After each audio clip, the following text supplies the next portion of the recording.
Halo, apa kabar semuanya? Kembali lagi kita di pengantar ilmu ekonomi. Nah, hari ini kita akan bahas mengenai peran mata uang dan lembaga keuangan.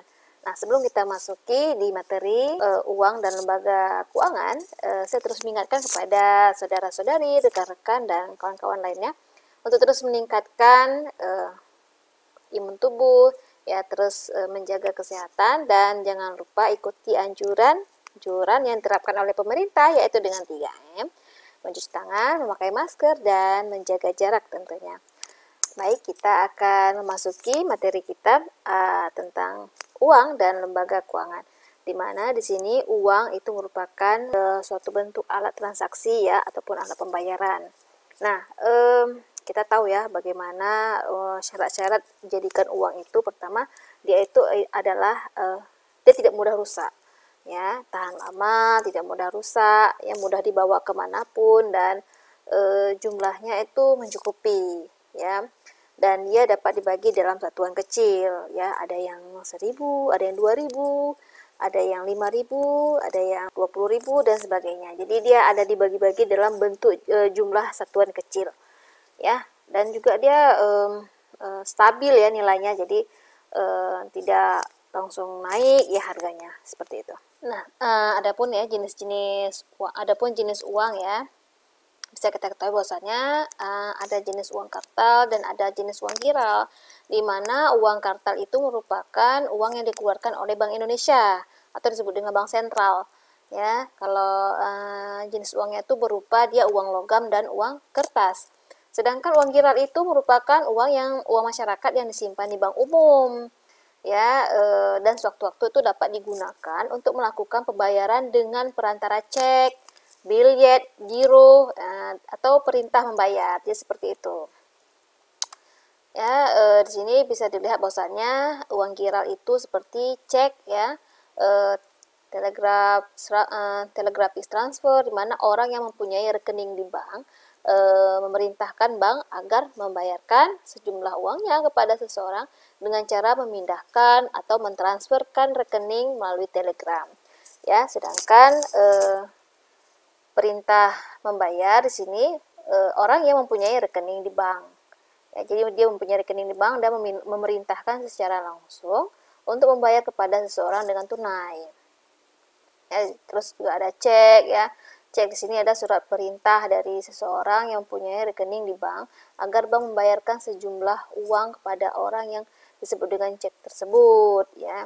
Terus giro di mana permintaan seseorang yang mempunyai rekening di bank supaya bank membayar dengan cara memindahkan sebagian atau seluruh rekeningnya kepada rekening pihak yang dibayar. Jadi biasanya ya uang giral ini ya di perusahaan-perusahaan ya sering menggunakan cek ya, giro ataupun perintah membayar. Jadi kalau misalnya orang biasa itu hanya orang biasa ada juga sih uang cek, uang giro, tapi kebanyakan ya uang giral ini digunakan bagi beberapa perusahaan ataupun orang yang memiliki usaha ataupun nilai uang yang besar seperti itu. Ya, adapun di sini fungsi uang ya di sini adalah pertama sebagai alat tukar, dimana ketika kita ingin membeli barang ataupun membayar jasa maka kita harus menggunakan uang ya. Selanjutnya itu adalah sebagai alat satuan hitung ya, dimana setiap harga barang itu pasti berbeda-beda, ada yang murah, ada yang mahal ya seperti itu. Jadi bisa kita lihat dari jumlah barang yang akan kita beli, jadi berapa harga satuan tersebut ya. Yang ketiga itu sebagai alat penyimpanan nilai ya, dimana uang itu bisa digunakan dimanapun kita berada ya, jadi dia memiliki nilai yang sama ya. Selanjutnya itu sebagai standar pembayaran di masa depan. Untuk membayar sesuatu barang ataupun jasa ya harus menggunakan uang. Selanjutnya itu nilai mata uang ya, di mana sini nilai mata uang ada nilai nominal dan ada nilai yang intrinsik, di mana nilai nominal ini nilai yang diterap pada masing-masing mata uang. Misalkan uang 5.000 ya, itu tertulis 5.000. Kalau uang 10.000 tertulis 10.000. Jadi dia memiliki nilai nominal yang tertera di dalamnya di mata uang tersebut. Nah, selanjutnya itu nilai intrinsik ya. Nilai intrinsik di sini adalah nilai dari komoditas yang dijadikan uang, di mana nilai bahan pembuat mata uang. Oke, selanjutnya itu adalah pengertian lembaga keuangan, di mana lembaga keuangan di sini adalah lembaga yang mempunyai kegiatan utama untuk menghimpun, menyalurkan dana dengan motif untuk mendapatkan keuntungan. Ya, jadi lembaga keuangan itu dia terdiri dari lembaga keuangan bank. Ya, lembaga keuangan di bank itu bank umum tuh contohnya seperti BNI, BCA, BNI, BCA, seperti itulah. Nah, kalau lembaga keuangan bukan bank itu contohnya seperti ya BPR, Sambil Sampai, terus Pegadaian, terus apa lagi ya, asuransi, ya seperti itu. Jadi dia merupakan lembaga keuangan tapi dia bukan bank. Contohnya lembaga keuangan bank ini ya, menurut Undang-Undang Nomor 10 Tahun 1998, di mana bank adalah badan usaha yang menghimpun dana dari masyarakat dalam bentuk simpanan dan menyalurkannya dalam bentuk kredit atau bentuk-bentuk lainnya. Jadi lembaga keuangan itu dia kan pertama dia menghimpun uang dari masyarakat ya, menghimpun siapa yang ingin mau menabung ke tempatnya ya, contohnya dia saya ingin menabung di BRI ataupun BNI, terus pihak bank akan menyalurkan lagi dalam bentuk kredit, nah, atau bentuk-bentuk lainnya. Terus tugas pokok perbankan itu dia pertama adalah menghimpun dana dari masyarakat dalam bentuk simpanan, ya, buku tabungan, ya, contoh buku tabungan, deposito ataupun lainnya. Terus dia menyalurkan dana itu ya, yang uang yang kita simpan itu ya salurkan lagi dalam bentuk kredit, terus ataupun dalam bentuk lainnya itu seperti dia memberikan jasa lainnya seperti transfer uang, menerima pembayaran listrik, telepon, pajak ya, dan lain-lain. Terus jenis-jenis bank di sini itu ya ada bank umum, ada bank bank perkreditan rakyat atau disebut dengan BPR. Yang ketiga itu ada bank sentral ya. Bank umum itu contohnya seperti bank yang dalam kegiatan utamanya memberikan jasa dalam lalu lintas pembayaran ya. Contoh bank umum itu ya BCA, BNI, BRI dan lainnya itu termasuk bank umum ya. Sedangkan bank perkreditan rakyat itu bank yang dalam kegiatannya tidak memberikan jasa dalam lalu lintas pembayaran ya. Contohnya dulu bank lumbung desa, bank pasar. Jadi mereka dileburkan sehingga dibentuklah yang namanya bank perkreditan rakyat. Nah, di bank perkreditan rakyat ini dia tidak menerima giro ataupun jasa pengiriman clearing. Jadi dia sifatnya lebih sempit daripada bank umum. Nah, selanjutnya itu bank sentral, di mana bank sentral di sini merupakan bank yang bertugas mengatur peredaran uang ya di Indonesia, bernama Bank Indonesia. Jadi bank sentral itu merupakan Bank Indonesia.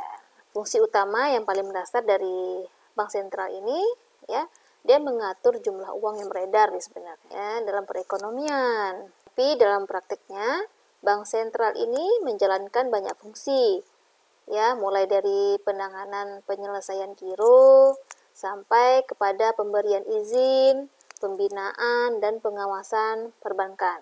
Jadi si bank sentral atau Bank Indonesia ini dia memberikan izin, boleh nggak bank tersebut dibuka ya, ataupun dijalankan, ditutup. Jadi mereka yang memberikan izin ke bank-bank itu mengalami kesulitan dana, mereka akan dibina ya. Terus mereka juga diawasi mengenai apakah bank itu sehat ataukah tidak sehat.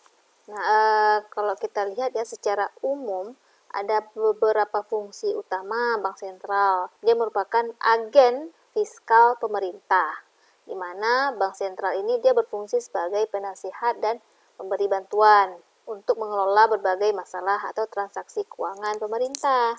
Misalnya pemberi pinjaman kepada pemerintah dan menyimpan aset-aset finansial milik pemerintah.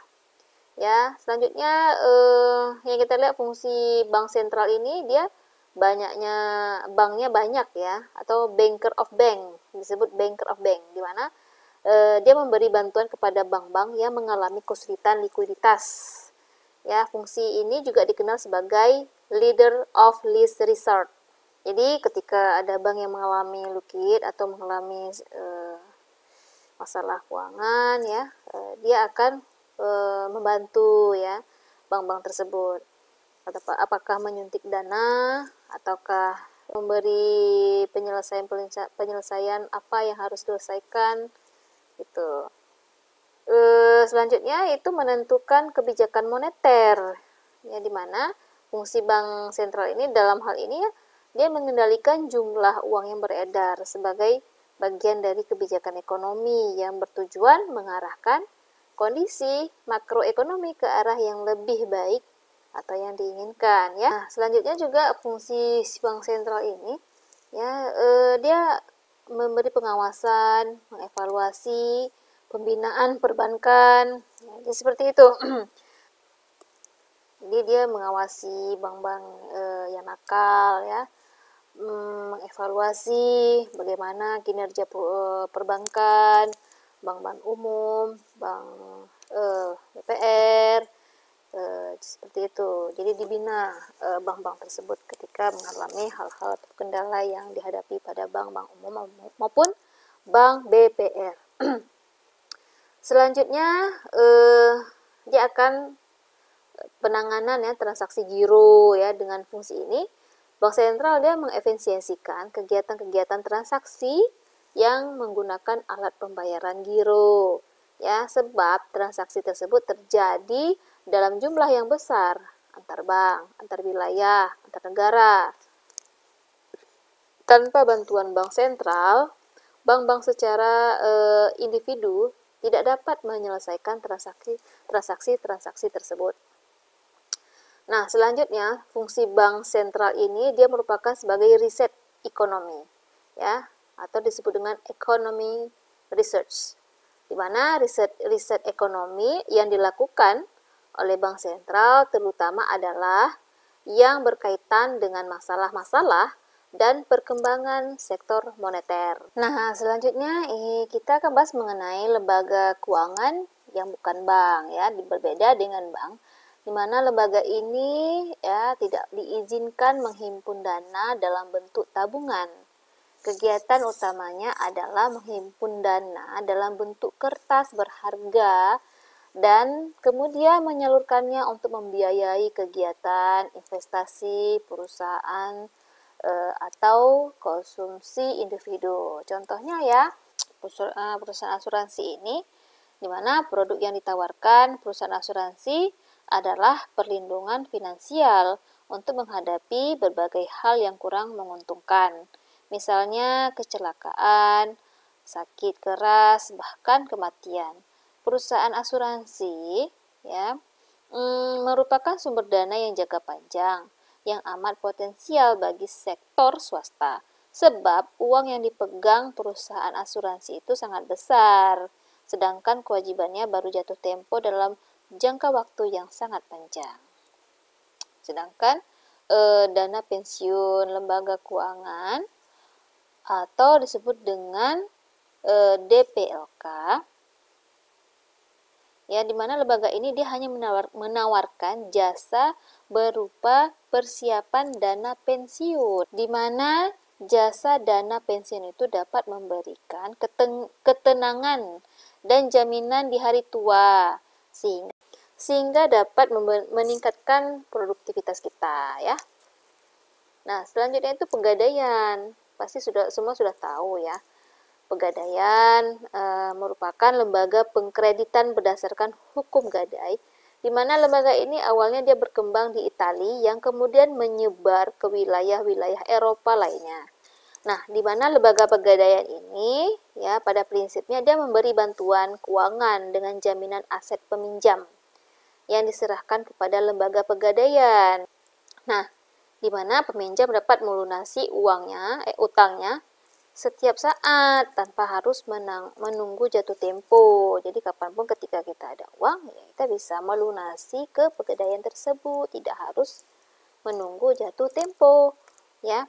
Nah, karena prosedur peminjaman itu sangat sederhana, mudah dan cepat, pegadaian di Indonesia termasuk sumber dana yang banyak diminati masyarakat, terutama masyarakat golongan ekonomi menengah ke bawah. Ya, karena pegadaian ini dia tidak ribet ya, tinggal kita bawa barang berapa jumlah yang kita inginkan, ditaksir harganya, ya. Memang di pegadaian itu ada orang yang taksir ya.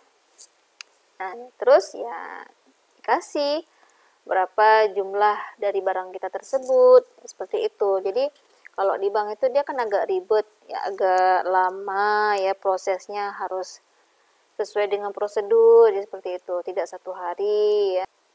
Nah, selanjutnya itu koperasi simpan pinjam.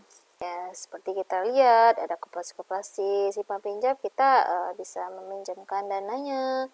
Ya, kita bisa minta bantuan pinjaman dana di mana jumlah yang diberikan sesuai dengan kebutuhan kita, dan kita juga harus membayarnya ya tepat waktu sesuai dengan ketentuan-ketentuan keanggotaan. Oke, sampai di sini dulu pertemuan kita mengenai uang dan lembaga keuangan.